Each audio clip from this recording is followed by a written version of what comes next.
Hi అండి, నమస్తే. APJ Abdul Kalam గారి ఒక విజేత ఆత్మకథలో 6వ పార్టుకు వచ్చేసామండి. 6వ పార్టులో 6వ అధ్యాయం నుంచి మొదలు పెట్టుకుందామండి. Thank you. ఆ సమయంలోనే భవిష్య ఎస్ఎల్వి ఎలా ఉండాలో కూడా ఊహించడం జరిగింది.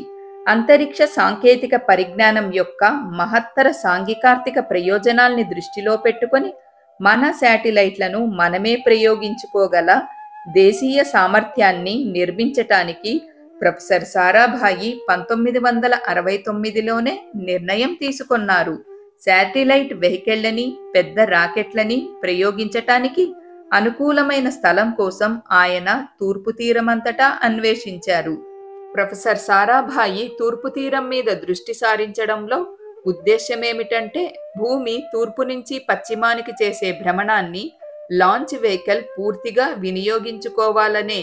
ఆయన చివరికి మద్రాస్, ప్రస్తుతం చెన్నైకి 100 కిలోమీటర్ల దూరంలో గల శ్రీహరికోట దీవిని ఎంచుకున్నారు.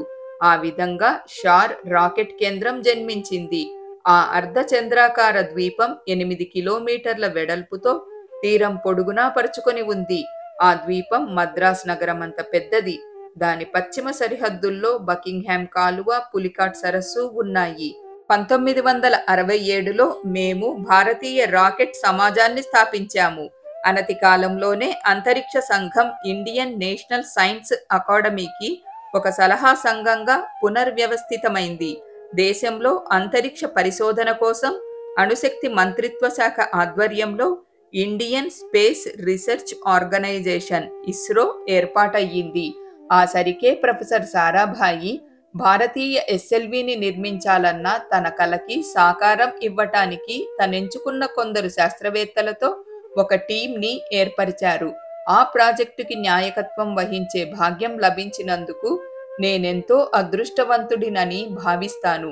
దీనికి తోడు ఎస్ఎల్వి 4వ దశ రూపకల్పన చేసే అదనపు బాధ్యత కూడా సారాభాయి నాకప్పగించారు. Doctor VR Gowariker, MR Kurup, AE Muthunayagam మిగిలిన 3 దశల్ని రూపకల్పన చేసే పని అందుకున్నారు. ఈ గొప్ప కార్యభారానికి మా కొద్దిమందినే సారాభాయి ఎన్నుకోవటానికి కారణమేమై ఉండవచ్చు? ఒక కారణం బహుశా మా వృత్తి సంబంధమైన నేపథ్యం కావచ్చు. డాక్టర్ గోవారీకర్ సంయుక్త చోదకాల్లో నిరుపమానమైన కృషి చేశారు.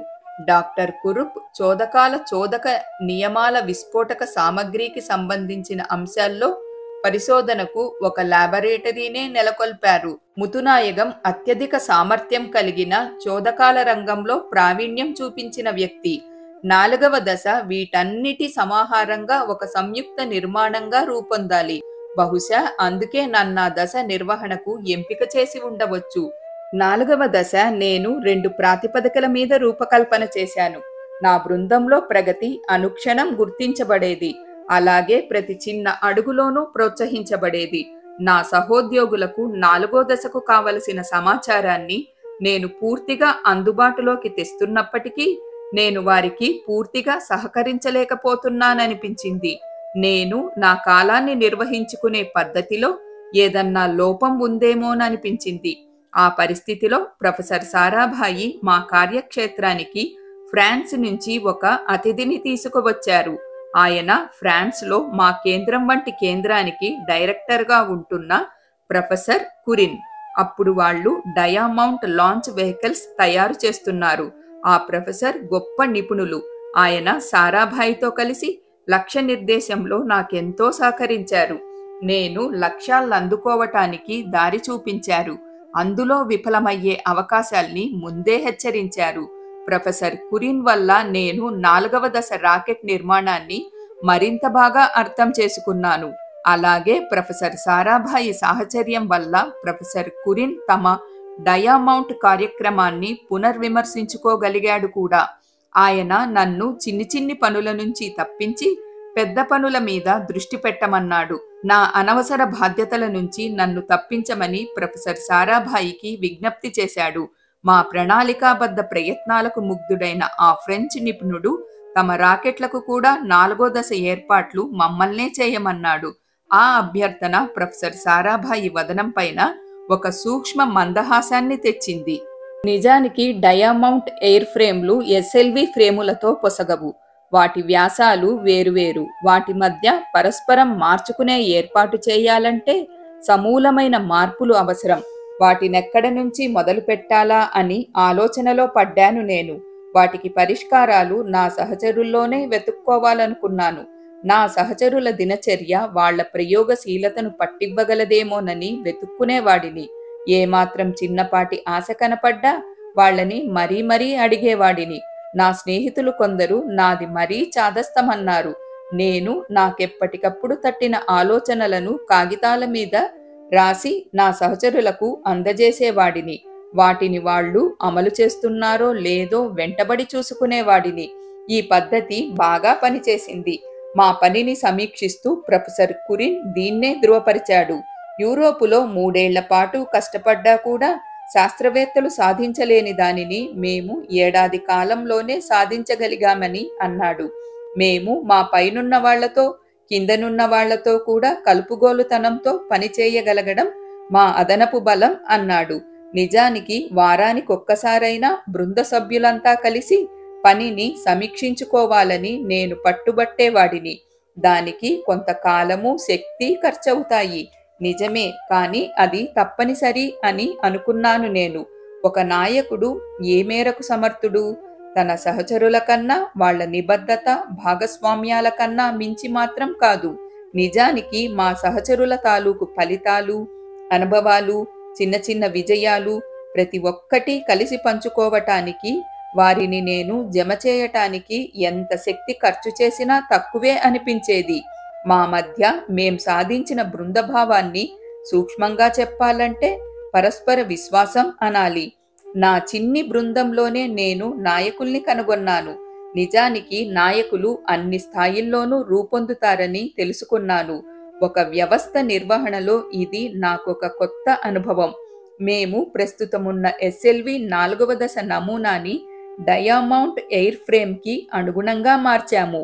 250 కేజీల మరియు 400 మిల్లీమీటర్ల డయామీటర్ దశ నుంచి దాన్ని 600 కేజీల 650 మిల్లీమీటర్ల డయామీటర్ దశకు పెంపుదల చేశాము.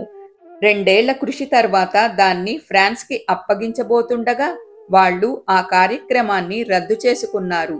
4వ దశ రాకెట్టు వాళ్లకెంత మాత్రం అవసరం లేదని తెలియచేశారు. అది నాకొక పెద్ద షాక్.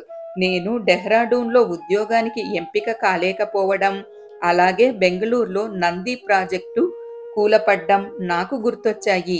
ఈ 3వ ఆశాభంగం కూడా నా మొదటి 2 ఆశాభంగాల్లానే నన్ను నిస్సత్తువకు గురిచేసింది. 4వ దశ తయారీ పైన నేను ఎంతో ఆశలు పెట్టుకొని అందుకు తగ్గట్టుగా కష్టపడ్డాను. దాన్ని డయామౌంట్ రాకెట్తో ప్రయోగించవచ్చునని ఆశపడ్డాను. ఎస్ఎల్విలో తక్కిన 3 దశల కార్యక్రమం రాకెట్ చోదన క్రియ తాలూకు పెద్ద పనులతో ఇంకా 5 ఏళ్ల దూరంలో ఉంది. అయితే డయామౌంట్ ఆశాభంగం నన్నెక్కువ కాలం బాధించలేదు. పైగా ఆ పని చెయ్యడంలో నేనెంతో కొంత సంతోషాన్ని అనుభవించిన సంగతి కాదనలేనిది. కానీ డయామౌంట్ వదిలిపెట్టిన ఖాళీని సకాలంలోనే రాటో పూరించింది. రాటో ప్రాజెక్టు నిర్మాణ దశలో ఉండగానే ఎస్ఎల్వి ప్రాజెక్టు నెమ్మదిగా రూపుదిద్దుకోవడం ప్రారంభించింది. అన్ని రకాల లాంచ్ వెహికళ్లను ప్రయోగించగల సామర్థ్యం ఈ పాటికి తుంబాకి వనగూడింది. వాళ్ల గణనీయమైన ప్రయత్నాలతో వసంత్ గోవారీకర్, ఎంఆర్ కురుప్, ముతునాయగం రాకెట్ ప్రయోగాల్ని పెద్ద అంగలేయించారు.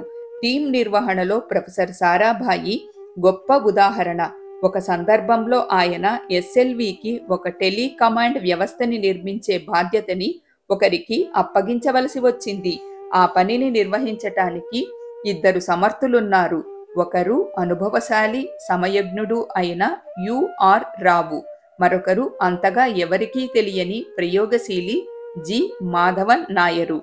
మాధవన్ నాయర్ సామర్థ్యం పట్ల, అంకితభావం పట్ల నాకెంతో నమ్మకం.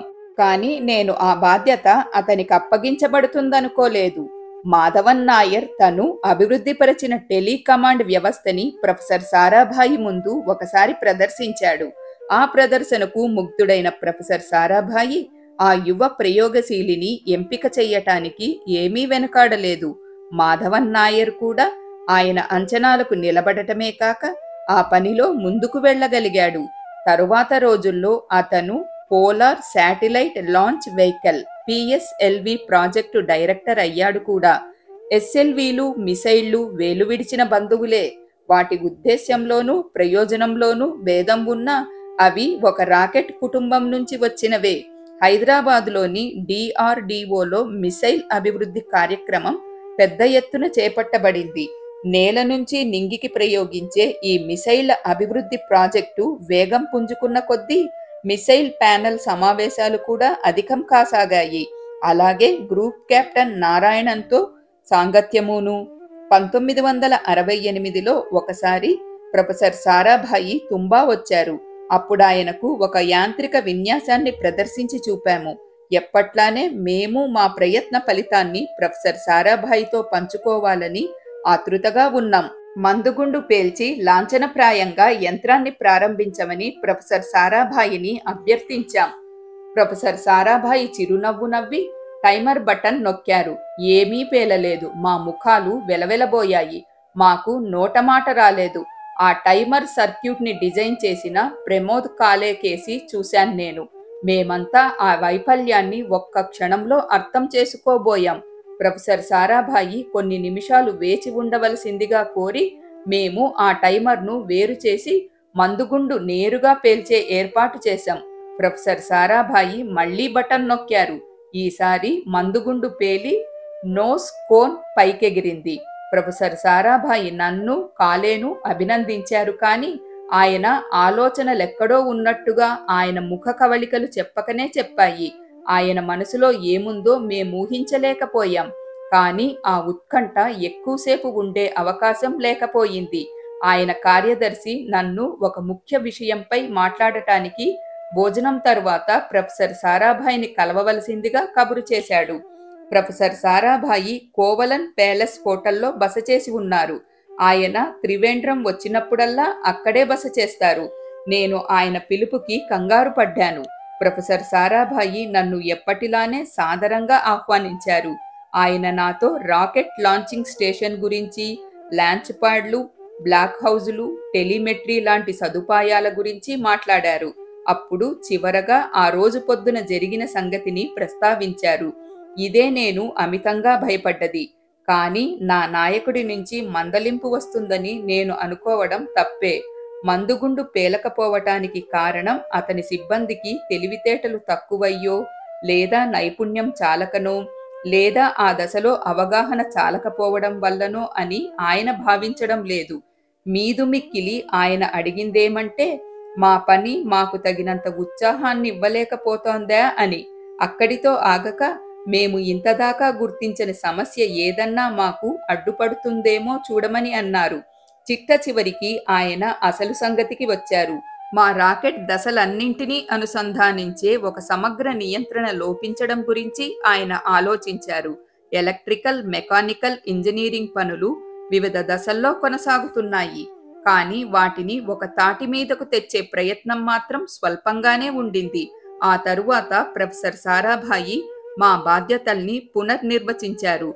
ఒక రాకెట్ ఇంజనీరింగ్ సెక్షన్ని నెలకొల్పే నిర్ణయం ఆ పొద్దుటి పూట ఆ కొద్ది క్షణాల్లోనే ఆయన మనసులో రూపుదిద్దుకుందన్నమాట.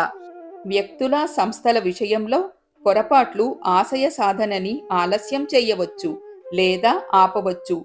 కానీ ప్రొఫెసర్ సారాభాయి వంటి దార్శనికుడి విషయంలో పొరపాట్లు కూడా నూతన ఆవిష్కరణలకి, నవీన భావాలకి తెరతీయగలవు. ఆయన పట్టించుకున్నది టైమర్ సర్క్యూట్లోని పొరపాటు కానీ, లేదా ఆ తప్పుకి ఎవరిని నిందించాలా అని కాదు. ఆయన దృక్పథమేమిటంటే పొరపాట్లు అనివార్యాలే, కానీ వాటిని సాధారణంగా నిభాయించగలమనే. ఒక సంక్షోభాన్ని ఎదుర్కొనే క్రమంలోనే మన ప్రతిభ మనకు తెలిసేది. తరువాత తెలుసుకున్నాను నేను. సమస్యల్ని నివారించటానికి ఉత్తమ మార్గం అవి ఎదురవగలవని ఊహించడమేనని. ఈసారి ఒక టైమర్ సర్క్యూట్ వైఫల్యం ఒక రాకెట్ ఇంజనీరింగ్ ల్యాబొరేటరీ ఏర్పడటానికి దారితీసింది. ప్రతి మిస్సైల్ ప్యానెల్ సమావేశం తరువాత ఆ సమావేశ విశేషాల్ని ప్రొఫెసర్ సారాభాయికి వివరించడం నాకు అలవాటు. 1971 డిసెంబర్ 30న అటువంటి ఒక సమావేశానికి హాజరైన నేను త్రివేంద్రానికి తిరిగి వస్తున్నాను. ఆ రోజే ప్రొఫెసర్ సారాభాయి ఎస్ఎల్వి పని సమీక్షించటానికి తుంబా వస్తున్నారు. ప్యానెల్ మీటింగ్లో చర్చించబడ్డ ముఖ్యాంశాల్ని నేను ఆయనకు బొంబాయి విమానాశ్రయం నుంచే ఫోన్ చేసి వివరించాను. ఆయన నన్ను తనొచ్చేదాకా త్రివేంద్రం విమానాశ్రయంలోనే వేచి ఉండమన్నారు. ఆ రాత్రే ఆయన బొంబాయికి తిరిగి వెళ్ళిపోవాల్సి ఉంది. నేను త్రివేంద్రం చేరేటప్పటికి గాల్లో విషాదం ఆవరించి ఉంది. విమానాశ్రయంలో పనిచేసే కుట్టి గద్గద స్వరంతో సారాభాయి ఇంక లేరని చెప్పాడు. ఆయన కొంతసేపటి కిందే గుండెపోటుతో మరణించారు. చాలా దారుణమైన విఘాతానికి గురయ్యాను నేను. మేం మాట్లాడుకున్న 1 గంటలోపే ఇదంతా జరిగిపోయింది. అది భారతీయ విజ్ఞాన శాస్త్రానికి నాకు కూడా ఒక శరాఘాతం. సారాభాయి శరీరాన్ని దహన సంస్కారాల కోసం అహ్మదాబాద్కి తరలించడంలో ఆ రాత్రంతా గడిచిపోయింది. 1966 నుంచి 71 దాకా దాదాపు 22 మంది శాస్త్రవేత్తలు ప్రొఫెసర్ సారాభాయితో కలిసి పనిచేశారు. వాళ్లంతా తరువాత రోజుల్లో వివిధ ప్రాజెక్టులకు నాయకత్వం వహించారు. ప్రొఫెసర్ సారాభాయి గొప్ప శాస్త్రవేత్త మాత్రమే కాక గొప్ప నాయకుడు కూడా. SLV-3 డిజైన్ ప్రగతిని ఆయన 2 నెలలకొకసారి చేపట్టే సమీక్షా సమావేశాల్లో 1970 జూన్లో సమీక్షిస్తున్న దృశ్యమే నాకింకా గుర్తొస్తూ ఉంటుంది. ఆ ప్రాజెక్టు మొదటి 3 దశల ప్రదర్శన అయ్యింది. నాదే 4వ ప్రదర్శన ఇవ్వవలసి ఉంది. ఆ డిజైన్ రూపకల్పనకి కృషి చేసిన నా జట్టు సభ్యులు 5గురిని పరిచయం చేశాను. వారిలో ప్రతి ఒక్కరూ తన వంతు కృషిని సాధికారికంగా వివరించడం ప్రతి ఒక్కరినీ ఆశ్చర్యపరిచింది. ఆ అంశాల్ని చర్చించి అందరూ మా పని సంతృప్తికరంగా వచ్చిందన్నారు. ఇంతలో ప్రొఫెసర్ సారాభాయికి సన్నిహితంగా మెలిగిన ఒక సీనియర్ శాస్త్రవేత్త నా వైపు తిరిగి అన్నాడు కదా, ఈ ప్రాజెక్టులో నీ దళ సభ్యులు తాము చేసింది మాకు వివరించారు. మరి నువ్వు చేసిన కృషి ఏమిటో కూడా వివరించరాదా అని. ఆ మాటలకి ప్రొఫెసర్ సారాభాయి ఆగ్రహం చెందాడు. ఆయన ఆగ్రహం ఎలాంటిదో ఆ రోజే చూశాను నేను. నీకు ప్రాజెక్టు నిర్వహణ అంటే ఏమిటో తెలిసినట్టు లేదు. మనం ఇప్పుడే కదా ఒక చక్కని ప్రాజెక్టుని చూశాం. దాన్ని తన జట్టు అంత బాగా రూపొందించటానికి నాయకత్వం వహించడమే ఒక ప్రాజెక్టు నాయకుడి నుంచి మనం కోరుకోవాల్సింది. కలాం సమర్థత ఉన్నదక్కడే అన్నాడాయన తన సహచరుడితో. అందుకే ప్రొఫెసర్ సారాభాయిని భారతీయ విజ్ఞాన శాస్త్రానికి ఒక మహాత్మా గాంధీ అని భావిస్తాను నేను. తన ఆదర్శాలతో ఆచరణతో తన బృందంలో నాయకత్వ లక్షణాల్ని జాగృతం చేశాడాయన. ప్రొఫెసర్ MGK మీనన్ తాత్కాలిక నాయకత్వంలో ఇస్రోని నిర్వహించే బాధ్యత ప్రొఫెసర్ సతీష్ ధావన్కి అప్పగించబడింది. తుంబాలోని అన్ని యూనిట్లు ఒక సమగ్ర సంస్థగా సమీకరించబడి విక్రమ్ సారాభాయి స్పేస్ సెంటర్ వెలసింది. తన అస్తిత్వానికి కారకుడైన మహనీయుడికి అంతరిక్ష పరిశోధన ఇచ్చిన నివాళి అది. ప్రఖ్యాత లోహ శాస్త్రవేత్త డాక్టర్ బ్రహ్మప్రకాష్ VSSC మొదటి డైరెక్టర్గా నియమితులయ్యారు. 1972 అక్టోబర్ 8న రాటో వ్యవస్థ జయప్రదంగా పరీక్షించబడింది. ఉత్తరప్రదేశ్లోని బరేలీ వైమానిక దళ స్థావరం దగ్గర ఒక సుఖోయ్ 16 విమానం మీద దాన్ని ప్రయోగించారు.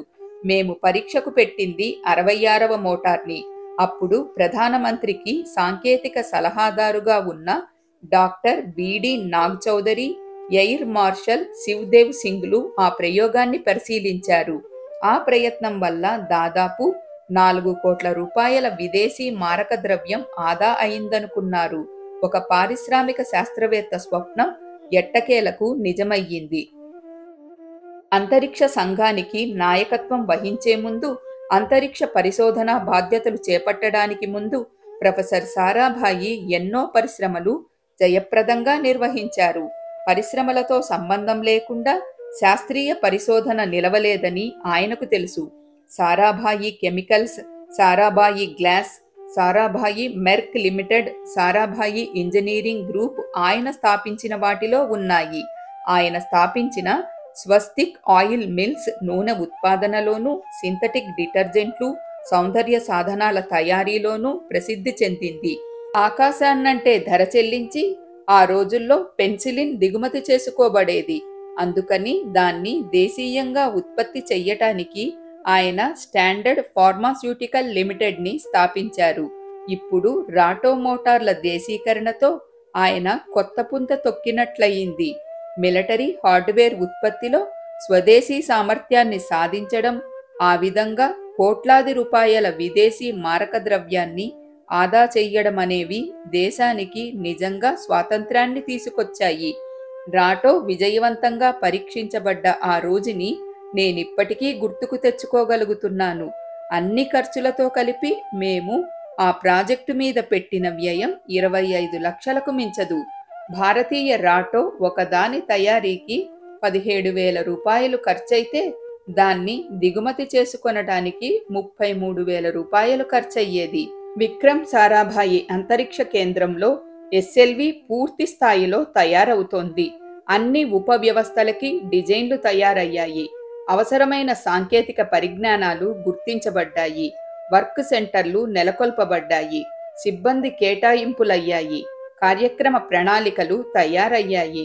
ఇక ఉన్న ఒకే ఒక్క కొరత ఏమంటే వివిధ స్థాయిల్లో వివిధ స్థలాల్లో ఎవరి దారిన వాళ్ళు పనిచేసుకుపోతుంటే వారందరి కృషిని సమన్వయపరిచే ఒక కేంద్రీకృత నిర్వహణ వ్యవస్థ లేకపోవడమే. డాక్టర్ బ్రహ్మప్రకాష్తో చర్చించి ప్రొఫెసర్ ధావన్ నన్నీ పనికి ఎంపిక చేశారు. నేను SLV-3కి ప్రాజెక్ట్ మేనేజర్గా నియమించబడ్డాను. నేను నేరుగా అంతరిక్ష కేంద్రం డైరెక్టర్ కింద పనిచెయ్యవలసి ఉంటుంది. గోవారీకర్, కురుప్, ముదునాయకం వంటి హేమాహేమీలుండగా నన్నే ఆ పనికి ఎందుకు ఎంపిక చేశారో నాకు అర్థం కాలేదు. ఈశ్వరదాస్, అరవముదం, ఎస్సి గుప్తా వంటి నిర్వాహకులు అందుబాటులో ఉండగా వారికన్నా నేనేమాత్రం మిన్నగా పనిచెయ్యగలనని డాక్టర్ బ్రహ్మప్రకాష్ ముందు నా మనసులో మాట బయట పెట్టాను. ఆయన నన్ను ఇతరులతో పోల్చుకొని చూసుకోవద్దని, వాళ్ళని మించి పనిచెయ్యటానికి ప్రయత్నించమని అన్నాడు. పనిలో సామర్థ్యాన్ని కిందకు గుంజే అంశాల పట్ల జాగ్రత్తగా ఉండమని, ఒక్కసారిగా అత్యధిక సామర్థ్యాన్ని పనిలో ఆశించవద్దని డాక్టర్ బ్రహ్మప్రకాష్ నాకు సూచించాడు. ఎస్ఎల్వి రూపకల్పనకి ఎవరేమి చెయ్యవలసి ఉందో వారదంతా చేస్తారు. నీ పనేమిటంటే మొత్తం పనిని వారందరి నుంచి రాబట్టటమే. ఈ ధ్యేయంలో వేలాది మంది పాల్గొంటున్నారు.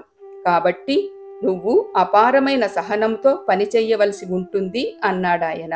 ఆ మాటలు మంచి చెడ్డల్ని వేరు చేసే సామర్థ్యం గురించి నా తండ్రి ఖురాన్ నుంచి వినిపించే వాక్యాల్ని గుర్తుకు తెచ్చాయి. మేము మీకోసం పంపిన దేవదూతలు ఆకలి వెయ్యని వాళ్ళు, అంగడిలో నడవని వాళ్ళు కాదు. మిమ్మల్ని మేము మీ మనుషుల ద్వారానే పరీక్షిస్తాం. సహనం పట్టి ఉండలేరా? అటువంటి సందర్భాల్లో పైకి తేలే వైరుధ్యాల గురించి నాకు ఎరుక ఉంది. బృంద నాయకత్వం వహించే వారిలో తరచూ 2 రకాల ధోరణులు కనవస్తాయి. కొందరికి పని ముఖ్యం, కొందరికి పని కన్నా తమ సహచరులు ముఖ్యం. చాలా మంది ఈ 2 దృక్పథాల మధ్యలో ఎక్కడో ఒక చోట ఉంటారు. ఇలా కేవలం పని మాత్రమే కానీ లేదా సహచరులు మాత్రమే కానీ ముఖ్యమనుకునే ఈ 2 ధోరణుల్ని సవరించడమే నా పని. మనుషులు ఇలా 2 తీవ్ర ధోరణుల వైపు మొగ్గు చూపకుండా పని, సహచరులు రెండూ ముఖ్యమన్నట్లుగా పని చేయించాలని నిశ్చయించుకున్నాను. నా బృందంలో ప్రతి ఒక్కరూ తన సహచరుడి పనిని బలపర్చేటట్టు ఉండాలని, అలాగే తన సహచరుల పని నుంచి ప్రతి ఒక్కరూ బలం పుంజుకోవాలని నేను కలగన్నాను. ఎస్ఎల్వి ప్రాజెక్టు ప్రధాన ఆశయం భూభ్రమణ కక్షలో 400 కిలోమీటర్ల దూరంలోకి ఒక 40 కేజీల ఉపగ్రహాన్ని ప్రవేశపెట్టడం, అందుకు తగ్గట్టుగా ఒక ప్రామాణిక ఎస్ఎల్వి వ్యవస్థని రూపొందించడం. అందుకు మొదటి అడుగ్గా నేను ఈ ప్రధాన ఆశయాన్ని కొన్ని ముఖ్య కార్యక్రమాలుగా విడగొట్టుకున్నాను. వెహికల్ 4 దశల కోసం ఒక రాకెట్ మోటార్ వ్యవస్థని అభివృద్ధి పరచడం అందులో ఒకటి. అలాగే వెహికల్ నియంత్రణ, మార్గదర్శకత్వము మరొకటి. ప్రయోగ సదుపాయాల సవిస్తరమైన ఏర్పాటు మరొకటి. 1973 మార్చి నాటికి, అంటే మరొక 64 నెలల్లో మా నౌక పరీక్షకు పంపబడాలన్నది మాకిచ్చిన లక్ష్యం. తీసుకున్న విధాన నిర్ణయాల్ని అనుసరించి ప్రాజెక్టు నివేదిక ప్రకారం ఆమోదిత నిర్వహణ ప్రణాళిక ప్రకారం నేను నా కార్యక్రమాన్ని అమలు చేయడానికి పూనుకున్నాను. ఇందుకు అవసరమైన అధికారాల్ని డైరెక్టర్ నాకు బదలాయించారు. నాకు సూచనలు ఇవ్వటానికి డాక్టర్ బ్రహ్మప్రకాష్ 4 సలహా సంఘాలు ఏర్పాటు చేశారు. అవి రాకెట్ మోటార్లు తదితర వస్తు సామగ్రి పైన నియంత్రణ, మార్గదర్శకత్వం పైన, ఎలక్ట్రానిక్స్ అలాగే మిషన్ ప్రయోగం పైన సలహా ఇస్తాయి. హేమాహేమీలైన DS Rane, Muthunayagam, TS Prahlada, AR Acharya, SC Gupta, CL Ambarao వంటి వారి సహకారం నాకు సంసిద్ధంగా ఉండేది. పవిత్ర ఖురాన్ ఘోషిస్తోంది, మీ పూర్వీకుల్లో సత్పురుషుల్ని నిందించిన వారికి ఎటువంటి గతి పడుతుందో మేము మీకు ఉదాహరణలతో రుజువు చేశాం అని. ఆ మహనీయ శాస్త్రవేత్తల సహకారాన్ని కోరుకుంటున్నప్పుడు ఈ వాక్యాలు నాకెప్పుడూ గుర్తుండేవి. ఆయన ఎవరిని ఎంచుకుంటాడో వారి మీద వెలుగు వెనక వెలుగు ప్రసరిస్తాడు. ఆయన సర్వజ్ఞుడు అన్న వాక్యం కూడా. ప్రాజెక్టు కార్యక్రమాల నిర్వహణకు మేము 3 బృందాలు ఏర్పరిచాం. ఒకటి కార్యక్రమ నిర్వహణ బృందం, రెండవది ఉపవ్యవస్థల అభివృద్ధి బృందం, మూడవది సమీకరణ ఉపగ్రహ పరీక్షా బృందం. కార్యక్రమ నిర్వహణ బృందం SLV3 యొక్క అన్ని కార్యనిర్వాహక అంశాల్ని చూసుకునేది. ప్రాజెక్టు నిర్వహణ, పరిపాలన, ప్రణాళిక, మూల్యాంకన, ఉపవ్యవస్థల పని నిర్ధారణ, వస్తువులు, అమరిక, క్వాలిటీ నియంత్రణ వారి బాధ్యతలు. రెండో బృందం SLV3 ప్రయోగ పరీక్షకు సంబంధించిన అన్ని అంశాల్ని చూసుకునేది. వెహికల్ సామర్థ్య విశ్లేషణ, యాంత్రిక వాయుగతి సంబంధ సమస్యల నిర్వహణ ఉండేవందులో. ఉపవ్యవస్థల నిర్వహణ బృందం వివిధ ఉపవ్యవస్థల మధ్య తలెత్తే సమన్వయ సమస్యల్ని పరిష్కరించేది. SLV3 కోసం నాకు 275 మంది ఇంజనీర్లు, శాస్త్రవేత్తలు అవసరం కాగా 50 మంది మాత్రమే లభించారు. గొప్ప సమన్వయం వల్ల సాధ్యపడింది గాని లేకపోతే ఆ ప్రాజెక్టు ఎప్పటికీ ప్రారంభ దశలోనే ఉండిపోయేది. కొందరు యువ ఇంజనీర్లు MSR Dev, G Madhavan Nair, S Srinivas, US Singh, Sundar Rajan, Abdul Majeed, Ved Prakash Sandlas, Namboodiri, Sasikumar, Sivathanu Pillai వంటి వారు తమ పనికి సూత్రాలు తామే రూపొందించుకొని సమర్థంగా పనిచేశారు. వారు అద్భుతమైన వ్యక్తిస్థాయి ఫలితాల్ని, బృంద విజయాల్ని కూడా సాధించారు. తాము ఏదన్నా సాధిస్తే ఆ సంతోషాన్ని అందరితో కలిసి పరస్పర ప్రశంసాత్మకంగా పంచుకునే అలవాటుండేది వాళ్ళకి. ఇది వాళ్ల మనోధర్మాన్ని బలపరచడమే కాక ఆశాభంగాలెదురైనప్పుడు తట్టుకునే శక్తిని, తీవ్రమైన పని ఒత్తిడి తరువాత తమని తిరిగి సమాయత్తపరుచుకోవటానికి బలాన్ని ఇచ్చేది. SLV ప్రాజెక్టులోని ప్రతి వ్యక్తి తన రంగంలో ఒక ప్రత్యేక నిపుణుడు. అందువల్ల ప్రతి ఒక్కరూ తమ స్వాతంత్ర్యాన్ని విలువైందిగా భావించడం సహజం. అటువంటి నిపుణుల పనిని సమన్వయపరచటానికి ఆ బృందం నాయకుడు ఎంతో సమతూకం చూపించాలి. ఇది 2 పద్ధతుల మధ్య సమతూకం. ఒక పద్ధతి ప్రకారం అతడు తన సహచరుల పనిలో ప్రతిరోజు తను కూడా క్రియాశీలకంగా పాల్గొంటాడు. రెండో పద్ధతిలో అతడు తన బృందం సభ్యుల స్వేచ్ఛని మన్నిస్తూ వారి పనులు వారు ఏ అడ్డూ లేకుండా చేసుకునే వీలు కల్పిస్తాడు. అది కార్యకర్తల్లో స్వీయ ప్రోత్సాహాన్ని పెంచుతుంది. నాయకుడు మొదటి పద్ధతిని అతిగా పాటిస్తే అది తన సభ్యుల పనిలో మరీ అతిగా జోక్యం చేసుకున్నట్టవుతుంది. అలాగని రెండో పద్ధతిని మరీ పాటిస్తే అది తన కార్యకర్తల్ని పట్టించుకోకుండా ఉదాసీనత వహించడం అవుతుంది. అప్పటి SLV ప్రాజెక్టు సభ్యులు నేడు దేశంలోని అత్యంత ప్రతిష్టాత్మక కార్యక్రమాలకు నాయకత్వం వహిస్తున్నారు. MSR దేవ్ ASLV ప్రాజెక్టుకి, మాధవన్ నాయర్ PSLV ప్రాజెక్టుకి నాయకత్వం వహిస్తుండగా సండ్లాస్ శివథాను పిళ్ళై డిఫెన్స్ ఆర్గనైజేషన్ కేంద్ర కార్యాలయంలో ముఖ్య నియంత్రణాధికారులుగా ఉన్నారు. వారిలో ప్రతి ఒక్కరూ నిరంతర కఠోర శ్రమ వల్ల, అచంచలమైన సంకల్ప శక్తి వల్ల ప్రస్తుత ఉన్నత స్థానాలకు ఎదగగలిగారు. అది నిజంగా అత్యంత ప్రతిభావంతుల బృందమనడంలో సందేహం లేదు. ఇక్కడితో 6వ అధ్యాయం పూర్తయిపోయిందండి. విన్నారు కదా, ఒక మిసైల్ తయారు కావాలంటే దాని వెనుక ఎంతోమంది శాస్త్రజ్ఞుల కఠోర శ్రమ, ఇంకా ఎన్నో కష్టాలు నష్టాలు వారు అనుభవించి ప్రయత్నించి సాధిస్తేనే ఒక మిసైల్ తయారయ్యిందండి. అబ్దుల్ కలాం గారి ఆత్మకథ ద్వారా మనము ఇవన్నీ కూడా తెలుసుకోగలుగుతున్నాము. ఇక నెక్స్ట్ పార్ట్లో 7వ అధ్యాయం నుంచి మొదలు పెట్టుకుందామండి. Thank you.